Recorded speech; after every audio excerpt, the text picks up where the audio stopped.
I'm going to tell you about an affliction I suffer from.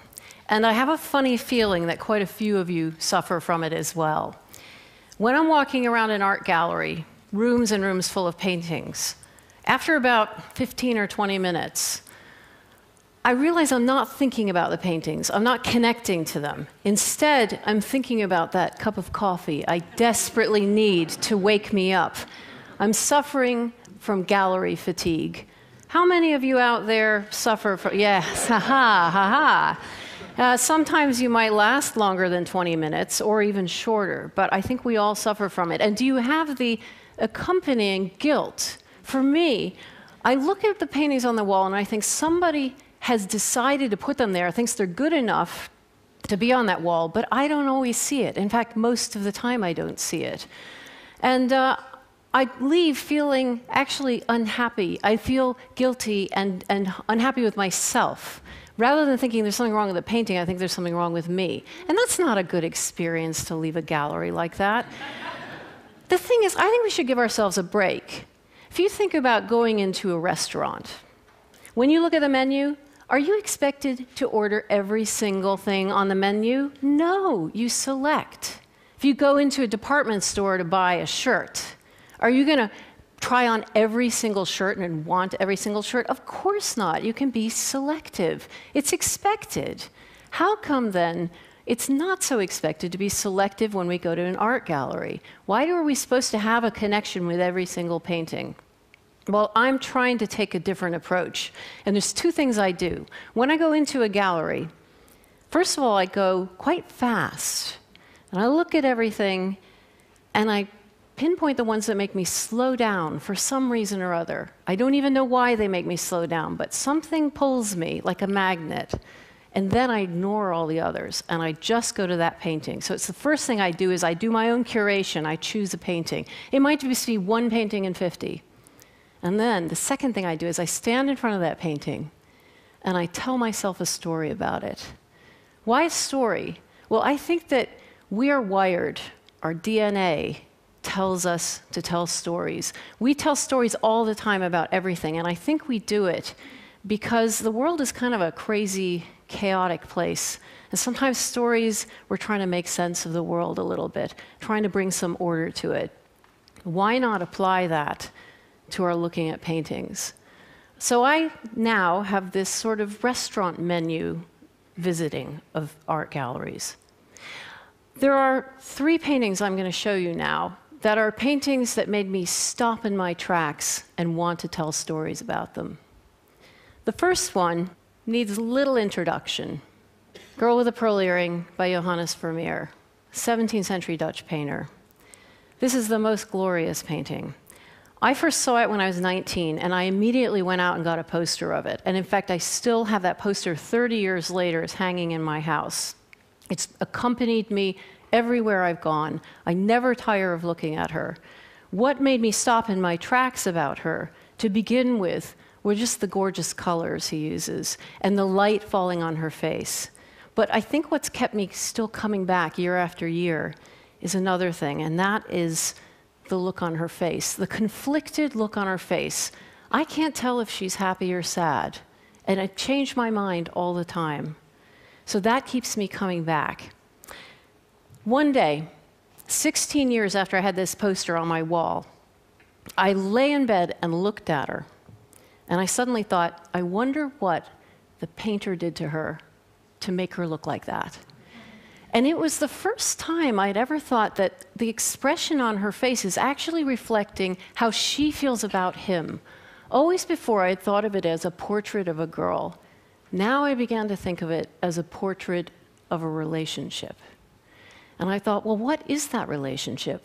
So I went to find out. I did some research and discovered we have no idea who she is.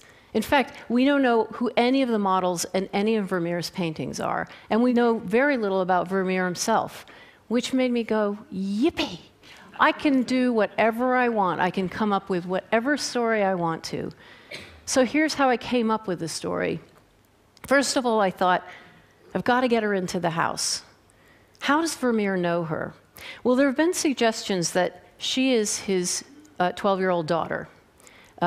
The daughter at the time was 12 when he painted the painting. And I thought, no, it's a very intimate look, but it's not a look a daughter gives her father. For one thing, in Dutch painting of the time, if a woman's mouth was open, it was indicating sexual availability. It would have been inappropriate for Vermeer to paint his daughter like that. So it's not his daughter, but it's somebody close to him, physically close to him. Well, who else would be in the house? A servant, a lovely servant. So she's in the house. How do we get her into the studio?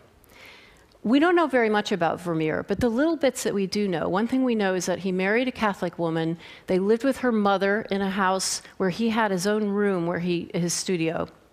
He also had 11 children. It would have been a chaotic, noisy household.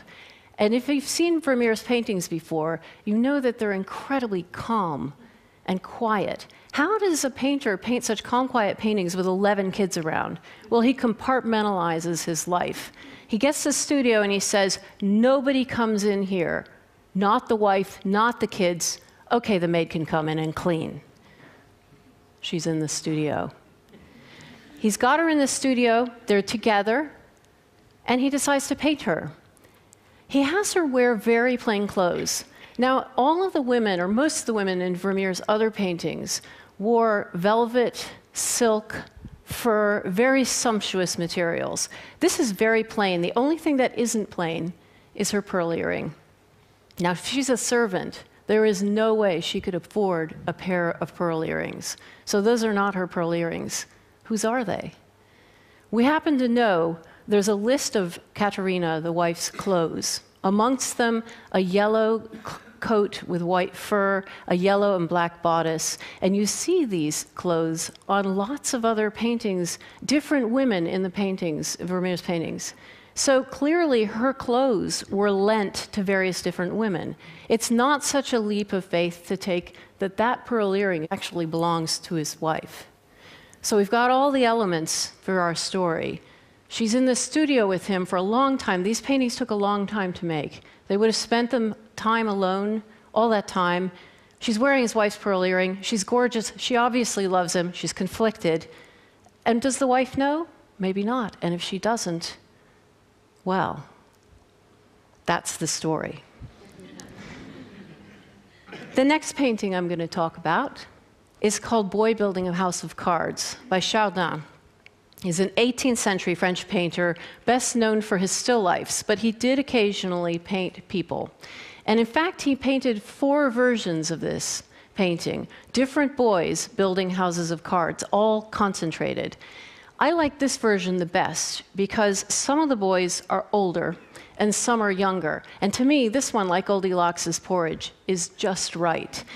He's not quite a child, and he's not quite a man. He's absolutely balanced between innocence and experience. And that made me stop in my tracks in front of this painting. And I looked at his face. It's like a Vermeer painting a bit. The light comes in from the left. His face is bathed in this glowing light. It's right in the center of the painting. And you look at it, and I found that when I was looking at it, and I was standing there going, look at me. Please look at me. And he didn't look at me. He was still looking at his cards, and that's one of the seductive elements of this painting is he's so focused on what he's doing that he doesn't look at us. And that is, to me, the sign of a masterpiece, of a painting when there's a lack of resolution. He's never going to look at me. So I was thinking of a story where if I'm in this position, who could be there looking at him? Not the painter. I don't want to think about the painter. I'm thinking of an older version of himself.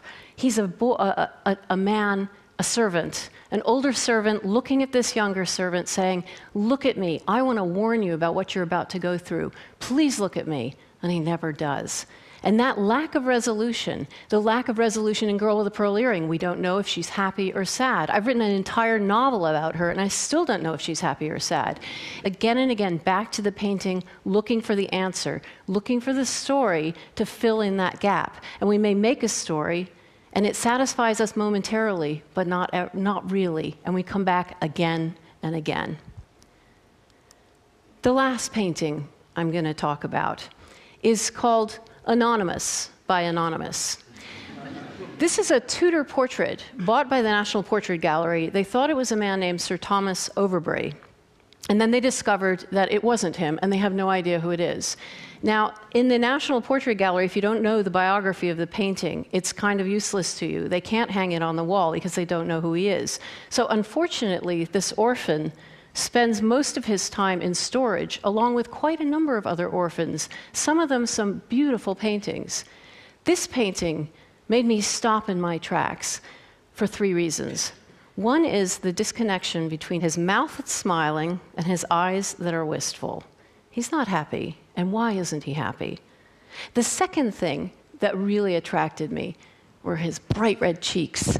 He is blushing. He's blushing for his portrait being made. This must be a guy who blushes all the time.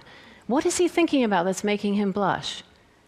The third thing that made me stop in my tracks is his absolutely gorgeous doublet. Silk, gray, those beautiful buttons. And you know what it makes me think of is it's sort of snug and puffy. It's like a duvet spread over a bed.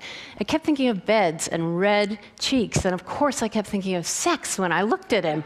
And I thought, is that what he's thinking about? And I thought, if I'm going to make a story, what's the last thing I'm going to put in there? Well, what would a Tudor gentleman be preoccupied with? And I thought, well, Henry VIII, okay. He'd be preoccupied with his inheritance, with his heir. Who is going to inherit his name and his fortune? You put all those together, and you've got your story to fill in that gap that makes you keep coming back. Now, here's the story. It's short. Rosie. I am still wearing the white brocade doublet Caroline gave me. It has a plain high collar, detachable sleeves, and intricate buttons of twisted silk thread set close together so that the fit is snug. The doublet makes me think of a coverlet on the vast bed. Perhaps that was the intention. I first wore it at an elaborate dinner her parents held in our honor. I knew even before I stood up to speak that my cheeks were inflamed.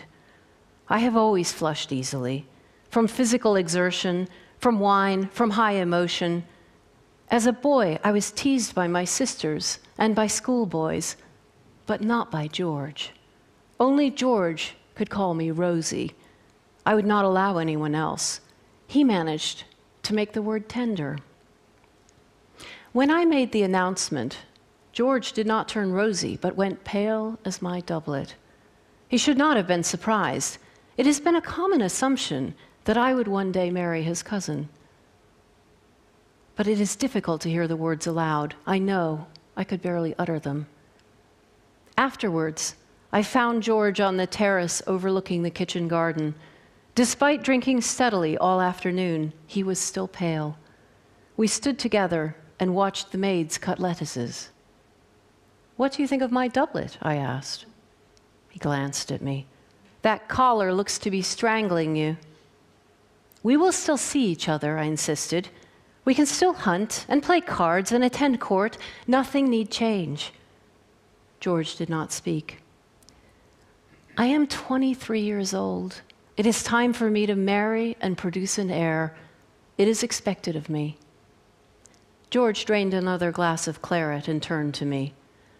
"Congratulations on your upcoming nuptials, James. I'm sure you'll be content together." He never used my nickname again. Thank you. Thank you.